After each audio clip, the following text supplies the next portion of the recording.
নমস্কার সম্মানীয় প্রিয় কৃষক বন্ধু এবং ব্যবসায়িক, আজ 30শে মার্চ 2026 সোমবার আপনাদের নিয়ে চলে এসেছি নদিয়া জেলার অন্তর্গত বার্নিয়া মার্কেট। আপনাদের বিনোদনের জন্য জানিয়ে দেবো আজকে মার্কেটে রসুনের আমদানি দেখা যাচ্ছে 1400 থেকে 1500 বস্তা রয়েছে। গত হাটের তুলনায় আমদানিটা বেশি রয়েছে।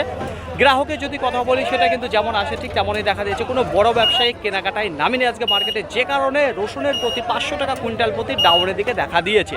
কত কুইন্টাল প্রতি 500 টাকা ডাউনের দিকে রয়েছে। নিচে কিছু ক্যাট রসুন রয়েছে 27, 28, 29, 30, 31, 32, কিছু 34 টাকা গিয়েছে, যেখানে ভালো ড্রাই রয়েছে। তার উপরে যেটা ক্যাট লাডুয়া রয়েছে কিছু 35, 37, 40 টাকার মধ্যে বেচাকেনা হচ্ছে। কিছু স্পেশাল কোয়ালিটির লাডুয়া রয়েছে যেগুলো 40, 42 টাকাও বেচাকেনা হচ্ছে। কিছু গড় যার মধ্যে ক্যাট লাডুয়া কিছু ফুল সাইজ আপনারা দেখতে পারবেন 43 টাকা, 44 টাকা, 45 টাকা, 46 টাকা, 47 টাকা রয়েছে, 48 টাকা রয়েছে। কিছু ক্যাটটা পুরোপুরি বাছাই রয়েছে, সেই ধরনের সাইজের রসুন আপনার বিক্রি হচ্ছে 48 টাকা, 50 টাকা বিক্রি হচ্ছে। তো দেখুন ফ্রেন্ড, ক্যাট পুরোপুরি বাছাই রয়েছে, লাডুয়া ফুল কিছু বোম সাইজের দিকে এগুলো রয়েছে 50, 52, 53 টাকার মধ্যে বেচাকেনা হচ্ছে। আজকে বাজার লেভেলে যদি কথা বলি তাহলে 27 টাকা থেকে 50 টাকার মধ্যে আজকে বাজার লেভেল রয়েছে এই বার্নিয়া মার্কেটে।